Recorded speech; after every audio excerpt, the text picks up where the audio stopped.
Today we're going to talk about a lot of the events that led up to and what I learned from this past Friday night about 10 p.m. I was in the emergency room with my daughter, and I literally, realistically thought that she was going to die before my eyes. It was one of the hardest things I ever had to face as a parent.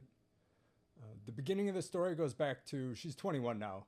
The beginning of the story goes back to when she was in eighth grade. I was her soccer coach. Uh, she had lost a lot of weight over 6 months, and we really didn't know that she was sick, but it had gotten to the point where she was just rail thin, could never catch her breath, was always cold, and was drinking water like crazy. And we knew something was wrong, but we really didn't know what was going on.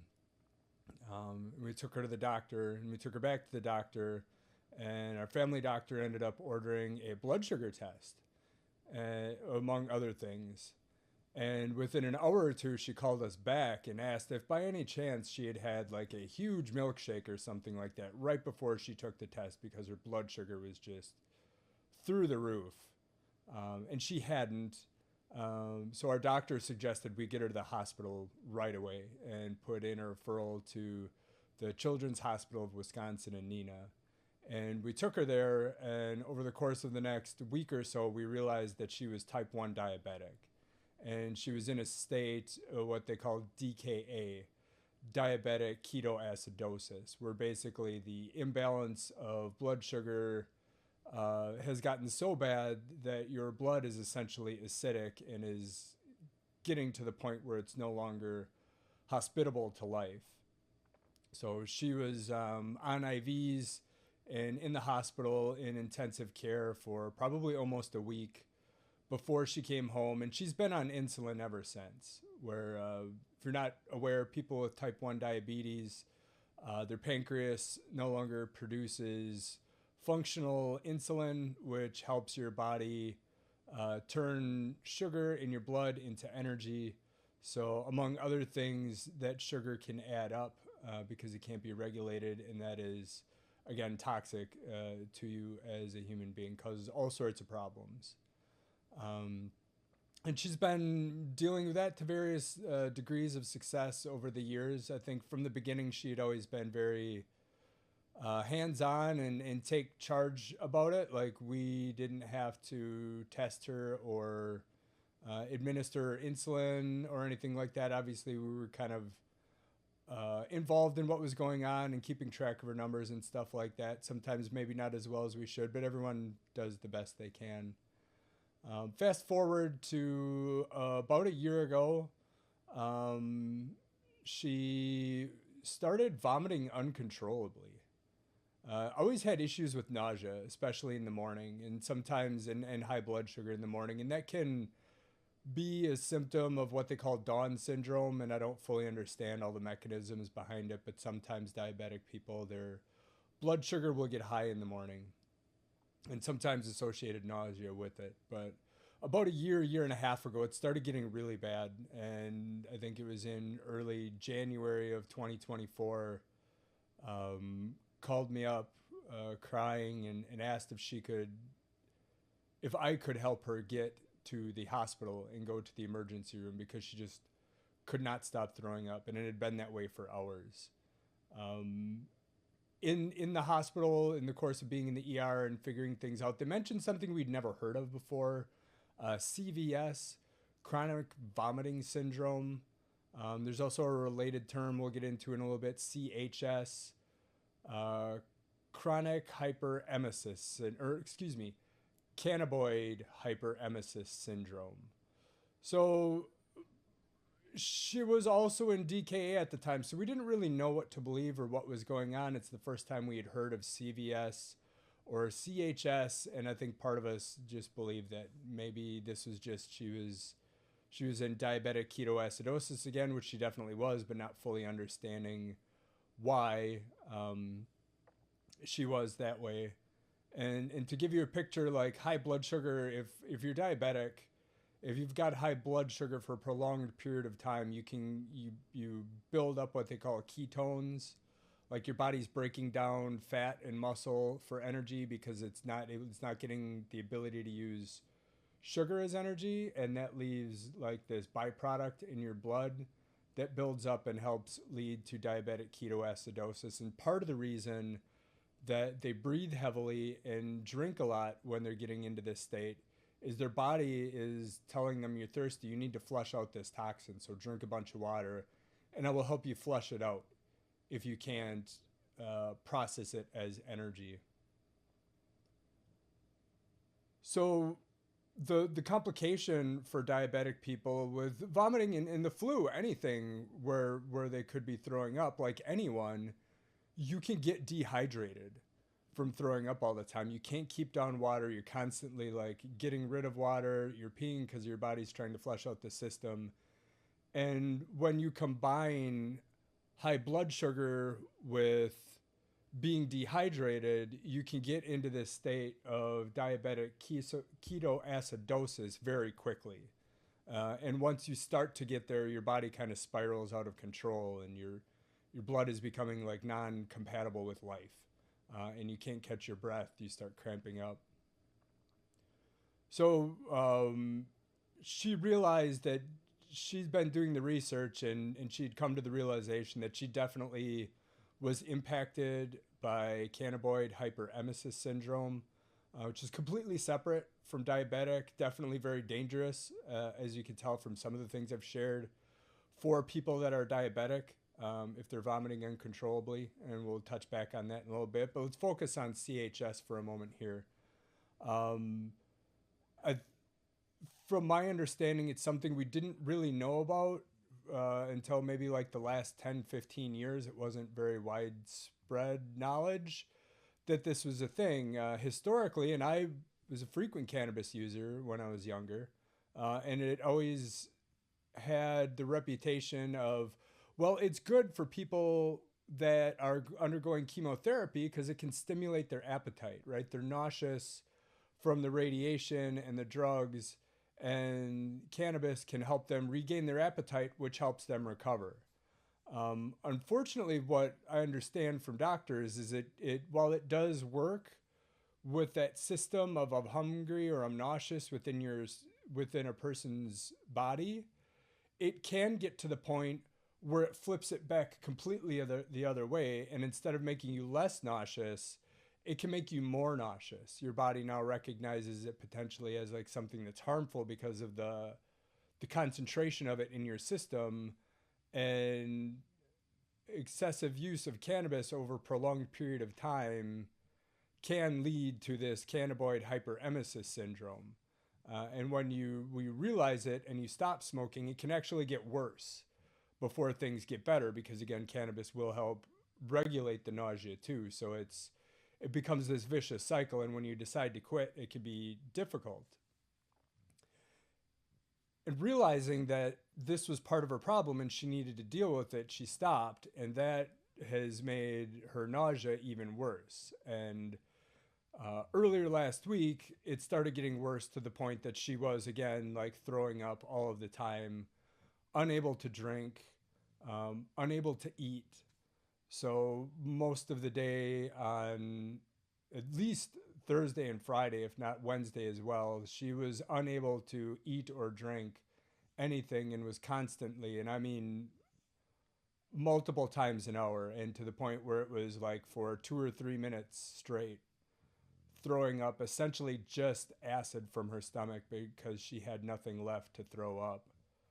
And doing that for days, and being so hungry and so thirsty but unable to drink anything or eat anything, and so tired but unable to sleep because she was so nauseous and uncomfortable and kept throwing up.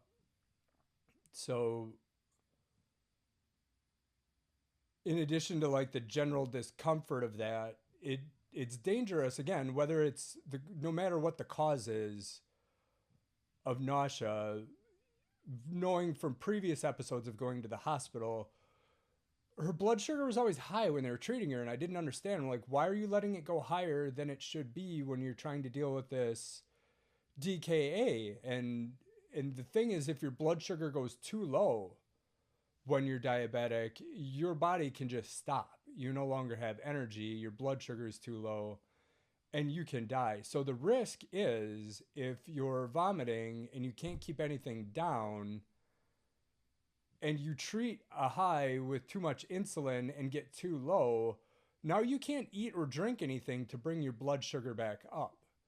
So it becomes kind of this dangerous place where you're trying to manage your blood sugar, and one of the tools you typically have, which is eating something with sugar in it, is not available to you.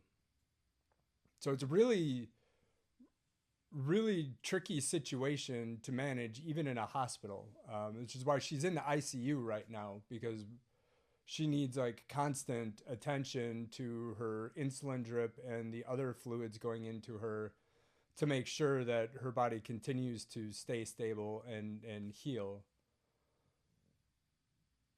So back to last Friday, she had been this way for days. We actually went to the emergency room on Thursday night. We were there from like 11 at night until 5 in the morning. They gave her a couple of bags of fluid. Her blood sugar got back kind of into range. She hadn't thrown up in a while, but she hadn't eaten or drank anything. We come home Friday, and all day long, it's pretty much the same thing. She's throwing up nonstop. She's drinking water. So she's thinking like, I'm hydrating, I'm drinking water, but she's throwing it all up. And she's just miserable and can't rest, and her putting her body like in this building distress. And thankfully, I think one of the things that definitely saved her life was continuous glucose monitoring. If you're diabetic and you haven't tried it yet, it could save your life. I know when she was testing manually, she had a harder time keeping her blood sugar in range. She was resistant to doing the glucose monitors because it's something you've got to wear. It catches on things. It seems a pain in the butt sometimes, but it really did improve her quality of life. I strongly believe it's something all insurances and all diabetics should just be able to get this without paying for it, because they're also expensive. But in her case, an absolute lifesaver. When you have her Dexcom G7 has a follow app. So my mom and we follow Lelena's blood sugar, and we can get alerts if it's too high or too low. And we can contact her and let her know in case you missed your alert, Lelena, like you need to eat something or you need to treat a high. And my mom, knowing how sick Lelena was all over it. And Friday afternoon, she noticed, she's like, Lelena's sensor is offline. Her sensor just ran out. She needs to put a new one in. And immediately, like, yeah, you're right. We need to be keeping an eye on this. Got a new sensor out, went through like a half-hour warm-up period, and then my mom called back again, and she said her blood sugar is over 300. Like, what do you need to do about that? Is that something you need to do? And we were confused from previous visits to the hospital, where when she was vomiting nonstop, they wouldn't try to keep it very low, and we didn't really know where she should be at. So we called Theta Care on call, talked to a nurse. Nurse got a hold of a doctor. Doctor called us back in like 15 minutes, had looked at her case file from being at the ER the night before, and the doctor's like, you need to get her to the hospital right now. If she's been at 300 for most of the day and she had some of these ketones in her blood, you need to get her to the hospital right now. And Elena's still like, when we went to the hospital the night before, she was worse, but she's still like, yeah, like, better safe than sorry. If you're ever in this situation, like, absolutely go. Keep going back. Don't ask why. It's better to go and not have to go than to try to save a little money or not be a pain in the ass, and then you end up in a worse situation and possibly even dead. So it was about probably 8:30. We left the house, drove to the hospital, got to the ER, and it was packed. I've been to the ER with Lelena and with my other children multiple times through the years. I mean, I got 3 kids. They were in sports, diabetic, all sorts of things going on. So I've been there, but I've never seen it this packed, and I'm thinking this isn't great. Like, I don't want to sit here in the waiting room for a long time. But thankfully, they've got a nurse that does triage right away and recognized the severity of what was going on. And within about 15 minutes, we got into an actual room, like within like a room where a doctor will see you inside the ER itself. And again, being very busy out in the lobby, it's also very busy back in the ER. And very quickly, she kept deteriorating, and she would go, it really, like, the level of pain and trying to deal with it, the only time I had seen something like that before was when my ex-wife was in labor. And we even talked about some of the same breathing techniques and stuff like that to deal with her side and her stomach and her abdomen and her back were cramping up because of this acid building up in her body, and from throwing up and not being able to eat or drink for 2 days and being so tired. And she was down on the ground on her hands and knees in so much pain and unable to breathe. And I literally like left the room. And this is another thing, like you have to keep going back. Number one, like I said, you have to keep asking questions. You have to be going back and saying there's something else, another doctor, another nurse, another discussion about the problem. We'll find another angle, something you can do, something you need to be aware of. And you also need to advocate for yourself strongly in key moments. And I went out and I went to the desk and I talked to a couple of nurses there. I'm like, my daughter is dying. My daughter is literally dying. She is DKA back in this room and she needs to see someone like right now. Right now. And they took me very seriously. Some nurses started coming back and talking to us more. They kind of had to wait for a doctor for some things, but they got the ball rolling on other things. And she was in so much pain and having such a hard time dealing with it. And at the same time, I could see like her energy starting to fail. And a doctor came in and agreed that, yeah, this is what's going on. This is what we need to do. The first step in a case like that is like fluids. You're dehydrated. You need fluids. You need to start to normalize your blood so it's less acidic. So the doctor left. Nurses came back in.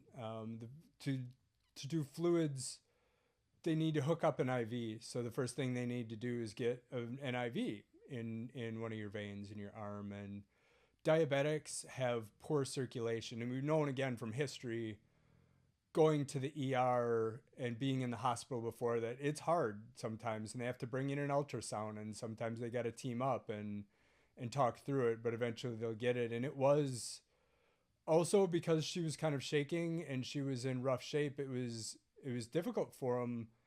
And Lena she wasn't like that kind of like kind of crying out and like rocking and trying to deal with the pain anymore. She was really, I don't know how much of it was like feeling some relief that she was being seen or if she was just running out of energy. And I could see like a distance in her eyes, and it was scary, right? You get this feeling like you see in the movies, like someone's fading away and their loved one is there telling them like, hold on, like don't just let go. Like you've got energy, like fight for it. And I was literally and realistically afraid that my daughter was going to die while they struggled to get an IV in her because I didn't do the right thing in taking her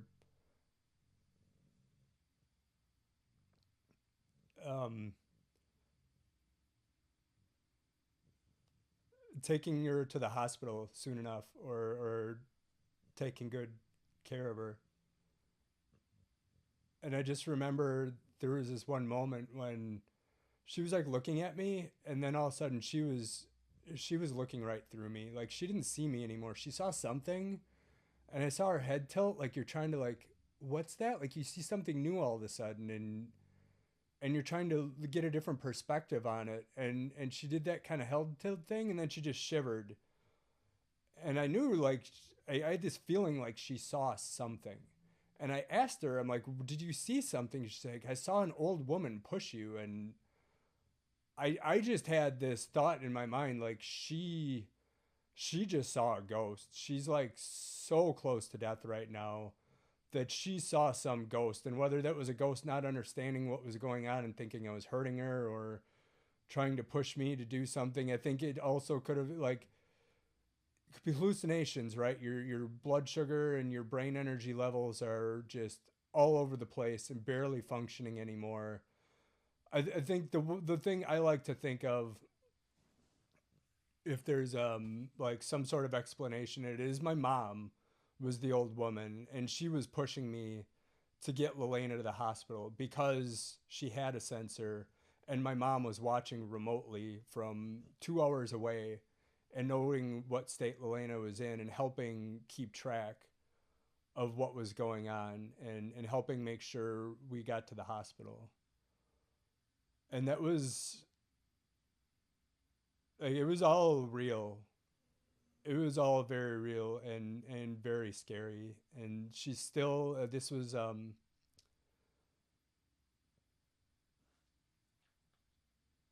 it's like 2 days ago. She stayed in the ER room. Like, they got the IV in within like another 10 minutes. They got fluid in her.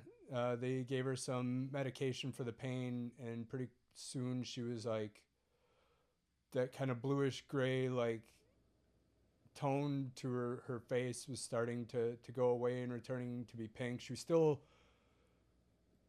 kind of napping, but also kind of hyperventilating, which was hard to see. But that again, like, your breathing helps your body like get rid of this acidity in your blood. So it was her body like trying to do its part to normalize things.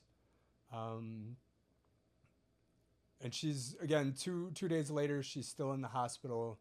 She's still getting fluids. She's going to come out of this okay. There's probably some damage every time you put your body through that. there's strong potential for some lasting damage.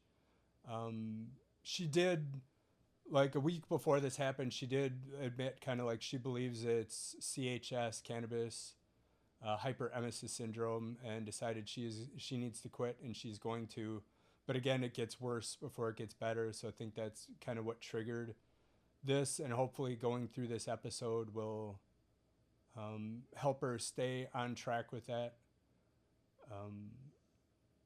So I think a couple of things I really wanted to focus on as part of this is you need to keep going back and finding more and asking out questions. I've noticed that in my own struggles with some sinus issues before, and realizing eventually that some of it was what they call silent reflux. Like at night, sometimes I get acid reflux, and that was causing my sinus issues and some other issues that were completely unrelated.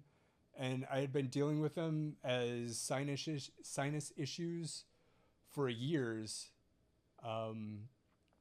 until I went back to the hospital for like this urgent care, like for the second or third time within a matter of weeks. And I'm like, man, I'm frustrated. They keep saying it's this, but I'm doing everything and it's not working. And the doctor's like, well, maybe it's something else. Maybe it's not your sinuses making your throat sore. Maybe it's this. And I started to pay closer attention to what was going on. So if it's medical things, you need to keep going back. There's no magic wand that they can wave and find out exactly what's wrong and exactly how to treat it sometimes. And you just can't give up. And your body's your home. You need to take care of it. And if something's wrong, keep going back. Number one. Number two, you need to be your own best advocate.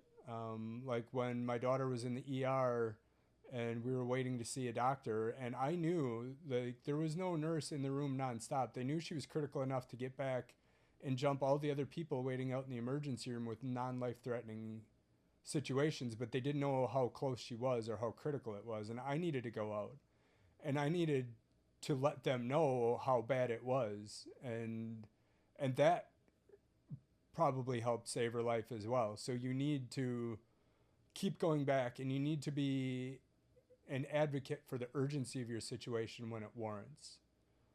I think for diabetics out there, absolutely glucose monitoring systems, and people that love them understand how to do that and how to help them manage their blood sugar, even if you're not with them. The ability to do these kinds of things is amazing, and I think the technology we have to help each other manage our health, not just putting it on doctors, not just thinking AI is going to save the day someday, but as families to be able to come. Sometimes it may be helping take care of elderly people with remote monitoring and stuff like that. And then people can come in and help hands-on if the need arises. But it's, we don't all live together like we used to, but there's still ways we can watch out for each other. That's very important. And I think one of the other things I wanted to bring up too is this concept of, I've had some guilt about, I mentioned I was a frequent cannabis user for a large portion of my life. I was undiagnosed bipolar and ADHD, and it really did help me manage some of my symptoms for a long time. It wasn't the best way to do it, but absent true medical care and the best way to do it, that's why that happened to me, and I did that. And I knew on some level that it was healthy in some ways. And I think I know that I've mentioned that. I'm not responsible for the fact that my daughter used cannabis. It's a whole bunch of situations. I had a role to play in kind of believing from my own experience that it can be good. But I think the main takeaway here isn't that I did anything wrong or she did anything wrong or cannabis is wrong necessarily.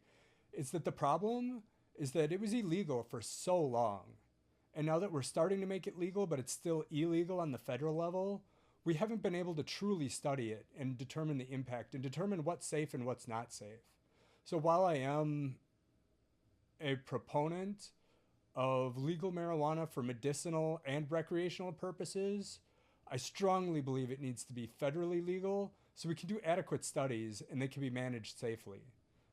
Alcohol during the Prohibition was not good for people. It was worse for people than it is now. There's a reason why it's regulated and some things are legal and some things aren't.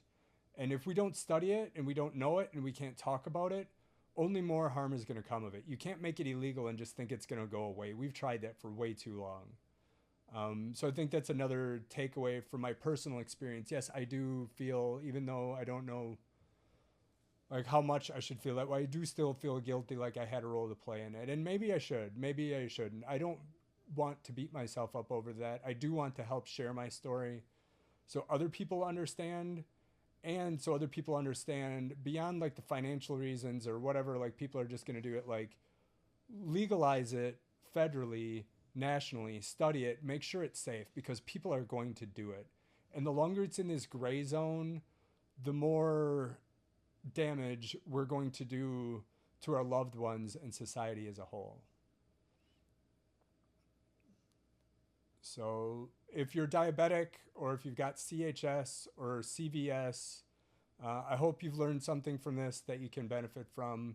If you're another everyday person, I think there's things that hopefully I was able to share with you that you can take away in managing your own health. So until next time, be well.